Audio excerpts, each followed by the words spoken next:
এবার আসুন 20 নম্বর আয়াতে, সেখানে আল্লাহ কি বলেছেন? সূরা আল-লাইল 20 নম্বর আয়াত। সেটা হলো শেষ থেকে এক আয়াত আগে। আর এই আয়াতটি নবুওয়াতের আত্মা ও নিঃস্বার্থ দানশীলতার দর্শন প্রকাশ করে। চলুন আমরা সেই বিষয় নিয়ে আলোচনা করি।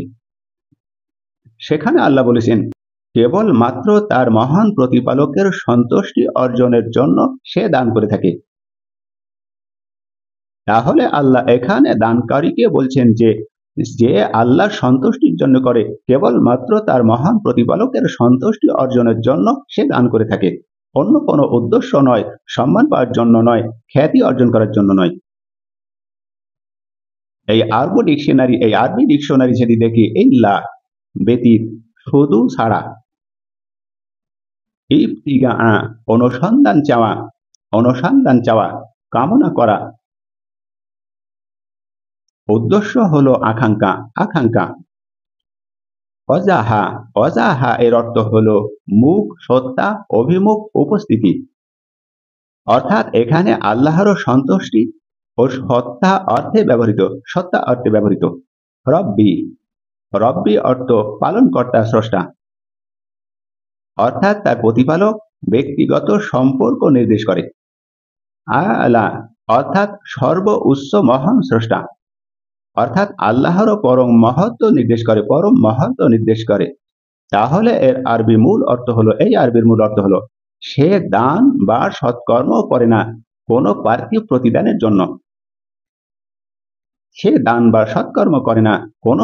প্রতিদানের জন্য, বরং কেবল আল্লাহর পরম সত্তা ও সন্তুষ্টির উদ্দেশ্যই করে।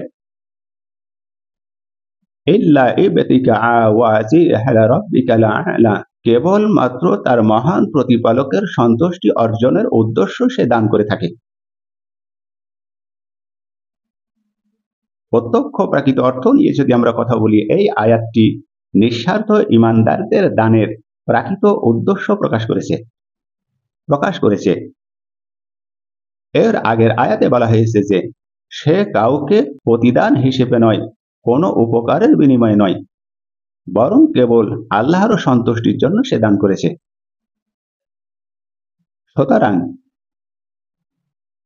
20 নম্বর আয়াতে যেটা নবী করিম সাল্লাল্লাহু আলাইহি ওয়াসাল্লাম ও তার অনুসারীরা যা করেছেন, তা কোনো পার্থিব বা সামাজিক লাভের উদ্দেশ্যই করেননি, বরং একান্তভাবে আল্লাহ পরম সত্তার অর্থাৎ রিদা, সন্তুষ্টি অর্জনের জন্য। পরোক্ষ অন্তর্নিহিত ব্যাখ্যা যদি আমরা করি, 1 নাম্বার হলো আত্মিক অর্থে এখানে মুখ অর্থে নয়, বরং অজাহা রব্বিল আ'লা, আল্লাহর সন্তুষ্ট, আল্লাহর সত্তা গুণাবলী নুরানি উপস্থিতি অর্থে ব্যবহৃত হলো। এটি আল্লাহর দৃষ্টি প্রাপ্তি বা আল্লাহর তৃপ্তি অর্জনের আকাঙ্ক্ষায় প্রকাশ করে।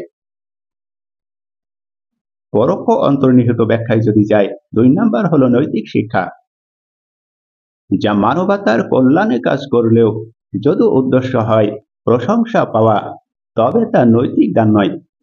কিন্তু যদি উদ্দেশ্য হয় কেবল আল্লাহর সন্তুষ্টি হন, তবে সেটি নিখুঁত আখলাকের চূড়ান্ত রূপ। পরোক্ষ অন্তর্নিহিত ব্যাখ্যায় 3 নাম্বার পয়েন্ট নিয়ে যদি বলি, সেটা হলো মানুষের দৃষ্টিকোণ।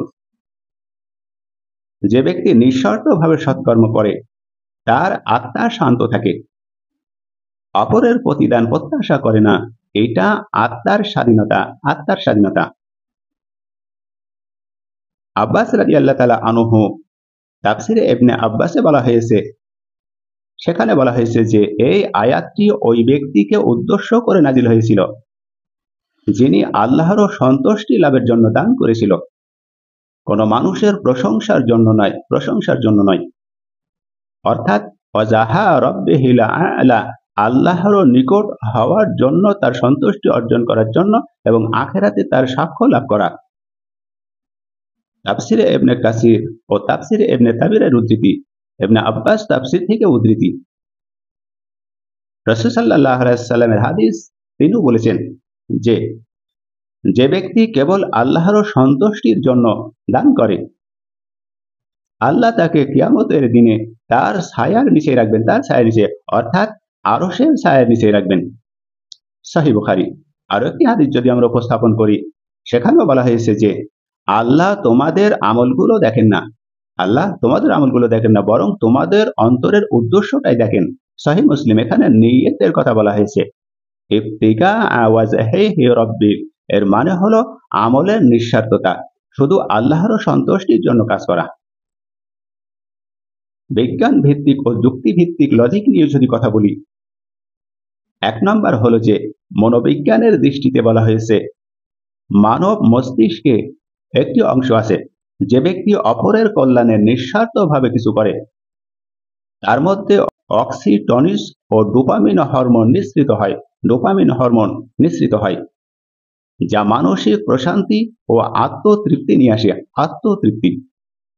বিজ্ঞান ভিত্তিক ও যুক্তি ভিত্তিক বিশ্লেষণে 2 নাম্বার পয়েন্ট হলো আচরণ বিজ্ঞান অনুযায়ী, যেটা দেখা যায় আচরণ বিজ্ঞান অনুযায়ী অন্যের প্রশংসার জন্য কাজ করলে সেটি ক্ষণস্থায়ী, কিন্তু আল্লাহর সন্তুষ্টির জন্য কাজ করা এটি স্থায়ী সুখ ও শান্তি দেয়। 3 নাম্বার পয়েন্ট, বিজ্ঞান ও ইমানের মিল। কোরআন 1400 বছর পূর্বে বলেছে যে, এই আয়াতের অন্য ধর্মগ্রন্থের সাদৃশ্য নিয়ে যদি কথা বলি, ঋগ্বেদ খণ্ড 10 অধ্যায় 117 শ্লোক 6, যে নিঃস্বার্থভাবে দান করে সে ঈশ্বরের নিকট ধন্য, অর্থাৎ নিঃস্বার্থ দান ঈশ্বরের সন্তুষ্টি আনে। ভগবদ গীতায় বলা হয়েছে অধ্যায় 2 শ্লোক 47, কর্মে অধিকার তোমার, কিন্তু ফলের প্রত্যাশা নয়, অর্থাৎ শুধুমাত্র কর্তব্য পালন করে যাও, ফল আল্লাহর হাতে। উপনিষদেও বলা হয়েছে কঠোর উপনিষদ খণ্ড 2 অধ্যায় 3 শ্লোক 10, সেখানে বলা হয়েছে যে জ্ঞান ও কর্মে ঈশ্বরকে লক্ষ্যই করে সে মুক্তি হয়, অর্থাৎ সে মুক্তি পায়, অর্থাৎ একমাত্র উদ্দেশ্য হবে পরম সত্তার সন্তুষ্টির জন্য। তাহলে কেবল তার মহান প্রতিপালকের সন্তুষ্টি অর্জনের উদ্দেশ্য। তাহলে প্রত্যক্ষ উদ্দেশ্য হলো যে সে কোনো দুনিয়াবি পুরস্কারের জন্য দান করে না, আল্লাহর সন্তুষ্টির জন্য দান করে। আর পরোক্ষ উদ্দেশ্য হলো আত্মিক মুক্তি ও নিঃস্বার্থ মানবতার প্রতীক তুলে ধরা। তাফসিরে ইবনে আব্বাস, সেখানে বলা হয়েছে আল্লাহর নিকটবর্তী হওয়া ও তার সাক্ষাৎ কামনা করা, এই উদ্দেশ্যই সে দান করে।